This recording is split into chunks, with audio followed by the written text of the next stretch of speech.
எழில் சுடர் சீரியல்ல இப்போ ஒரு அட்டகாசமான எபிசோட் வந்திருக்குன்னே சொல்லலாம். மிஸ் பண்ணாம ஃபுல்லோடையும் கேளுங்க. விசி வந்து சுத்தமா போ மாட்டேங்குது. பார்க்குறலாம் லைக் பண்ணிட்டு பார்த்தீங்கன்னா, கொஞ்சம் பேச வந்து மூடிட்டா இருக்கும். நம்ம எழில்ட்ட வந்து, "சார் நீங்கலாம் இப்படியெல்லாம் பண்ணுவீங்கன்னு நான் எதிரே பார்க்கல. சுடர் நான் உன் நன்மைக்காக தாம்மா செஞ்சேன்னு" சொல்லி அந்த இடத்துல வந்து சுடர்கிட்ட வந்து பேசுறாங்க. நம்ம எழிலு, "நான் உனக்கு எல்லாமே வந்து பரிபூரணமா வந்து சரியாகணுங்கிற ஒரே காரணத்தினால தான் நான் வந்து உன்கிட்ட இது மாரிலாம் பேச சொன்னேன். பசங்களும் உன்கிட்ட வந்து அன்பா இருக்காங்க. அந்த அன்புங்கிற விஷயம் வந்து நாளடைவில உண்மையா கூட ஆகலாம். அதனால நீ என்ன பண்றன்னா, இந்த விஷயத்த வந்து பெருசாலாம் வந்து எடுத்துக்காத. லைட்டா விடு சுடர். நீங்க என் மேல கோவத்த காட்டியிருந்தா கூட நான் கவலைப்பட்டுருக்க மாட்டேன் சார். ஆனா இப்படியெல்லாம் செய்றது என் மனசுக்கு ரொம்பவே கஷ்டமா இருக்கு" அப்படின்னு சொல்லிட்டு, நம்ம சுடர் மாட்டுக்கு மாடிக்கு வந்து குடுகுடுன்னு போறாங்க. ஒரு பக்கம் வந்து கேஷுவலா வந்து பேசுறாங்க மனோகரி. "நான் நினைக்கிறேன், சுடர் இனிமேட்டு வீட்ல வச்சிருந்தா சரி வராது. அதனால அவ எங்கேயாவது ஒரு இடத்துல வந்து கொண்டு போய் சேர்த்துறலாமா? இதுக்குன்னு ஒரு இடம்லாம் இருக்கும்ல" அப்படின்னு சொன்னோனே, "என்ன நினைச்சிட்டு இருக்க? சுடர் மேல எனக்கு இன்னமும் கோவம் இருக்கு. ஆனா அதுக்குன்னு சுடர் வந்து இந்த வீட்டு பொண்ணுமா? அத நான் இல்லன்னு சொல்லவே மாட்டேன். என் பசங்களுக்கா எவ்வளோ விஷயம்லாம் செஞ்சிருக்கா. அதனால நான் கம்ப்ளீட்டா அவள வந்து குணப்படுத்தாம விடமாட்டேங்கிற" மாரி சொல்லும்போது, மனோகரி வந்து ரொம்பவே கடுப்பாயிடுறாங்க. என்னடா இது நம்ம சொன்னா இவங்க எல்லாரும் கேட்பாங்கன்னு நினைச்சா இப்படி ஆயிடுச்சேங்கிற மாரி யோசிக்கும்போது, பால்கனி நின்னு நம்ம சுடர் வந்து யோசிச்சிட்டே இருக்காங்க. இந்துக்கிட்ட கேட்டேன். ஆனா, அவங்க எனக்கு ஹெல்ப் பண்ண முடியாதுன்னு சொல்ட்டாங்களே! என் மனசுக்கு எவ்வளோ கஷ்டமா இருக்கு. அவங்களுக்கு அவங்களோட கோவமும், பிடிவாதம் தான் காரணமா இருக்கு. அவங்க சொல்லுவாங்க, எனக்காக வந்து பேசுவாங்கன்னு சொல்லிட்டு தான், நான் வந்து மனோகரி கிட்டலாம் சவால் விட்டேன். ஆனா, கட்ட கடைசில பார்த்தா, மனோகரி தான் ஜெயிக்கிற மாரி போச்சு. அவங்களுக்கு அவங்க கோவமும், பிடிவாதம் தான் பெருசா போச்சு. அவங்கள எப்படி வந்து உண்மைய சொல்ல வைக்கிறது? அவங்க உண்மைய சொன்னா மட்டும் தான் எல்லாத்துக்குமே வந்து நல்லதுங்கிற மாரி அந்த இடத்துல வந்து யோசிக்கிறாங்க நம்ப சுடரு. அப்பன்னு பார்த்து கவினும் காவியாவும் வந்து பேசுகிறாங்க. "ஏய் நீ பொய் சொல்லிட்ட. நீ ஆட்டத்துல தோத்துட்ட." "இல்ல, இல்ல. இந்த காயின் நான் இங்க வைக்கவே இல்ல." அப்படி இப்படின்னு சொல்லிட்டு இருக்காங்க அந்த இடத்துல. கவினு இது எல்லாத்தையும் வந்து பார்த்துக்கிட்டு இருக்காங்க.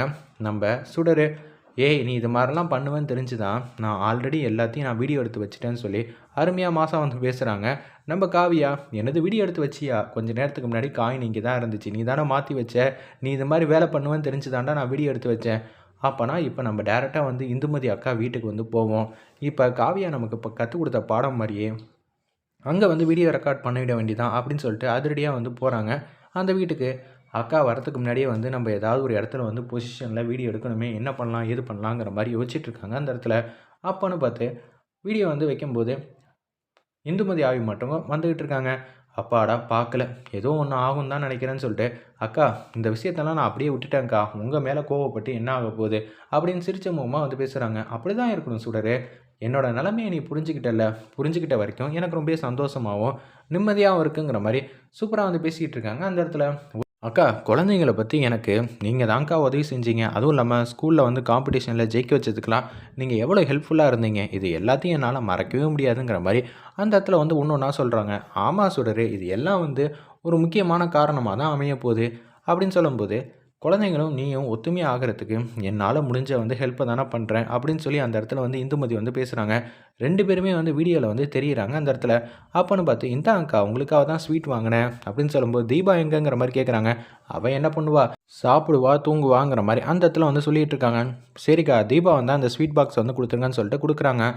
சரி, சரிக்கா நான் போயிட்டு வந்துர்றேன்னு சொல்லிட்டு, அந்த இடத்துல வந்து ஏதோ நமக்கு தேவையானது எல்லாத்துக்கும் வந்து பதில் வந்து சொல்ட்டாங்க. இப்ப இந்துமதி மாரி நான் வந்து பெர்ஃபார்ம் பண்றதுக்கு முக்கிய காரணம் இவங்க தான்ங்கிற விஷயம் வந்து வீடியோ மூலியமா எழில்ட்ட வந்து காட்டப் போறேங்கிற மாரி அவங்க வந்து யோசிச்சுட்டு இருக்காங்க. அப்பன்னு பார்த்து வெளியில வந்து போற மாரி போனோனே, சரி நான் தீபா என்ன பண்றான்னு சொல்லி பார்க்கறதுக்காக போறேன்னு சொல்லி இந்துமதி மாட்டுக்கு மொட்டை மாடிக்கு வந்து போறாங்க. இத வந்து பார்த்துட்டாங்க. அக்கா வந்து போயிட்டாங்க. அந்த ஃபோன எடுத்துட்டு போ வேண்டியதான்னு சொல்லிட்டு, அப்படியே வந்து ஃபோன் எடுக்கலான்னு வராங்க. அக்கா பார்க்கறதுக்குள்ள, "நம்ப இங்கேருந்து கிளம்புவோம். இருந்தாலும் அக்கா வரதுக்கு தான் தாமதம் ஆகும்ல. அப்ப என்ன பண்ணலாம்? இந்த வீடியோ வந்து கரெக்ட்டா ப்ளே ஆகுதா? என்ன ஏதுங்கிற மாரி பார்க்கலான்ட்டு இருக்காங்க. ஆனா, அந்த வீடியோல ஆப்போசிட்ல சுடர் வந்து நிக்கிறாங்க. ஆனா, இந்து வந்து இல்லவே இல்ல. கடைசியா வந்து ஸ்வீட் பாக்ஸ் வந்து குடுத்தாங்கல்ல, ஸ்வீட் பாக்ஸ் மட்டும் அந்த இடத்துல வந்து மிதக்குற மாரி காட்டுறாங்க அந்த இடத்துல. இந்த வீடியோ வந்து பார்க்கலான்னு இருக்கிறப்ப, கரெக்ட்டா வந்து சுடர் வந்து ஏதோ ஒரு விஷயத்த பார்த்துட்டு இருக்காங்கங்கிற விஷயத்த வந்து கண்டுபிடிச்சுட்டு, இந்துமதி மட்டும் கீழ இறங்கி வராங்க. "என்ன சுடரு? கேஷுவலா இங்க வந்து நிக்கிற. எதுவும் பிரச்சனையா?" அப்படின்னு சொல்லும்போது, "சும்மா தான்க்கா வந்தேன்" அப்படின்னு சொல்லி பேசிட்டு இருக்காங்க அந்த இடத்துல.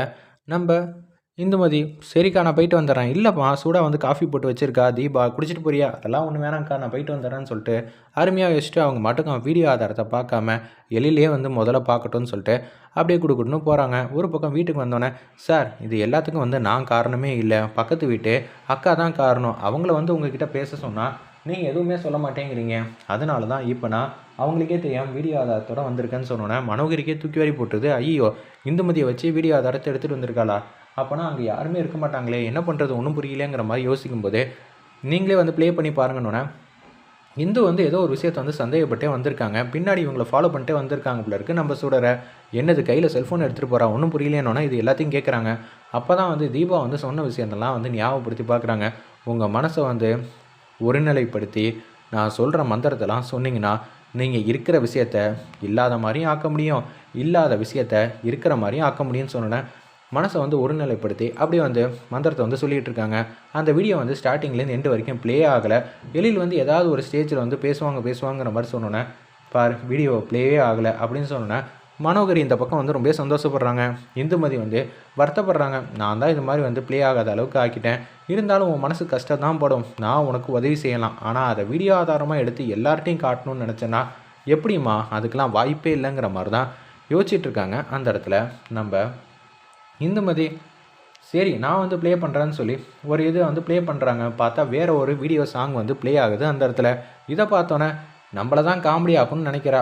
எழில நான் சொல்கிறதா சொல்லிட்டேன், ஆரம்பத்திலே இவளை கொண்டு போய் சேர்த்துடலாம், நீ தான் கேட்க மாட்டேன்ட்ட, சரி இனிமேட் நடக்கிறதெல்லாம் நீ தான் பொறுப்புன்னு சொல்லிட்டு குடுகுடுன்னு அவங்க மட்டும் போக ஆரம்பிச்சிடுறாங்க. ஒரு பக்கம் உச்சக்கட்ட கோவத்தில் வந்து இருக்காங்க நம்ம சுடர். என்னடா அது கடைசி நேரத்தில் வந்து எதுவுமே ஆகாமல் போயிடுச்சுங்கிற மாதிரி வருத்தப்பட்டுட்டு இருக்காங்க. குழந்தைங்களாம் வந்து படிச்சுக்கிட்டு இருக்காங்க, பாடம்லாம் வந்து எழுதி முடிச்சிட்டாங்க போல இருக்குது. அவங்களுக்கு வந்து சுண்டல் ரெடி பண்ணலான்னு சொல்லிட்டு வேக வச்சுட்டு தேங்காய்லாம் திருவி அதெல்லாம் ரெடி பண்ணுறதுக்கு என்னென்ன பண்ணுமோ சுடர் வந்து பண்ணிகிட்டு இருக்காங்க. மணி பார்த்தா 6 மணி ஆக போகுது. கரெக்டாக அந்த இடத்துல வந்து இந்து வந்து வந்துடுறாங்க. வந்தோடனே அவங்க வந்து உள்ளே வந்து போகிறாங்க. அப்பாடா, என் பசங்க கூட இப்போ ஜாலியாக சந்தோஷமாக விளாட போகிறேன் அப்படின்னு சொல்லிட்டு பசங்க ரூம்குள்ளே வந்து போகிறாங்க. போனோடனே இப்போ வந்திருக்கிறது நம்ம இந்துவா வந்திருக்கா அப்படின்னு சொல்கிறாங்க அந்த இடத்துல. என்னது இந்துமதி அம்மாவா அப்படின்னு சொன்னோன்னே சுடரம்மா நல்லா இருக்கீங்களான்னொன்னே நல்லா இருக்கம்மா, பாடம்லாம் படித்து முடிச்சிட்டிங்களான்னு சொல்லி அஞ்சலி கிட்டே வந்து கேட்டோன்னே அதெல்லாம் எல்லாரும் முடிச்சிட்டோம் அப்படின்னு சொல்லிக்கிட்டு இருக்காங்க அந்த இடத்துல. அப்போன்னு பார்த்து ஏதாவது நம்ம ஒரு கேம் விளாடுவோமா, விளாண்டா இன்ட்ரெஸ்டிங்காக இருக்கும்ல அப்படின்னு சொல்லும்போது விளாண்டுட்டா போச்சுங்கிற மாதிரி அந்த இடத்துல வந்து சுண்டெல்லாம் சாப்பிட்டு முடிச்சதுக்கப்புறமேட்டுக்கு டைஸை வச்சு உருட்டி பரமபதம் விளையாட்டு விளாட்றாங்க. இதில் யார் ஃபஸ்ட்டு அவுட் ஆகுறாங்களோ அவங்களுக்கு ஒரு வித்தியாசமான போட்டி இருக்குது சரியா அப்படின்னு சொன்னோன்னா கவின் தான் ஃபஸ்ட்டு வந்து அவுட் ஆகுறாங்க. கவின், எனக்கு நீ பொண்ணாக பிறந்திருக்க வேண்டியது, ஆனால் வந்து கடவுளோட ஆசீர்வாதத்தினால நீ வந்து பையனாக பிறந்திருக்க, உன்னை பொண்ணாக பார்க்கணுன்னு எனக்கு ரொம்ப ஆசையாக இருக்குது, அதுக்கு நான் என்னம்மா பண்ண முடியும் அப்படின்னு சொல்லி கவின் வந்து கேட்டோன்னே நீ எதுவும் பண்ண வேணா அமைதியாக உட்காரு, இவனுக்கு செட் ஆகிற மாதிரி காஸ்டியூம் வந்து எடுத்துகிட்டு வா காவியா அப்படின்னு சொன்னேன். காஸ்டியூம் வந்து எடுத்துகிட்டு வந்துடுறாங்க அந்த இடத்துல. அப்போன்னு பார்த்து அந்த விக்கு மாதிரி ஒன்று இருக்குது, அதை வந்து போடுறாங்க. மேக்கப் முக்கியம் இல்லை, நீ போய் மேக்கப் எடுத்துகிட்டு வா அபி அப்படின்னு சொன்னோன்னே மேக்கப்பா நான் போட்டு விட்றேன்னு சொல்லி அபி வந்து கியூட்டாக அழகாக வந்து மேக்கப்லாம் போட்டு விட்றாங்க அந்த இடத்துல. அம்மா, இந்த விஷயத்தை வந்து எல்லோரும் ஞாபகம் வச்சுக்கணுமா, ஒரு ஃபோட்டோ எடுத்தால் நல்லாயிருக்கும்ல, சூப்பர் ஐடியா அபி, இந்த விஷயத்தை வந்து ஒரு ஃபோட்டோ எடுப்போம்னு சொல்லி எல்லோரும் வந்து ஒத்துமையாக இருக்கிற மாதிரி சிரிச்ச முகமாக வந்து ஃபோட்டோ எடுத்து அப்படியே சூப்பராக அந்த மூமெண்ட்டை வந்து என்ஜாய் பண்ணுற மாதிரி காட்டுறாங்க.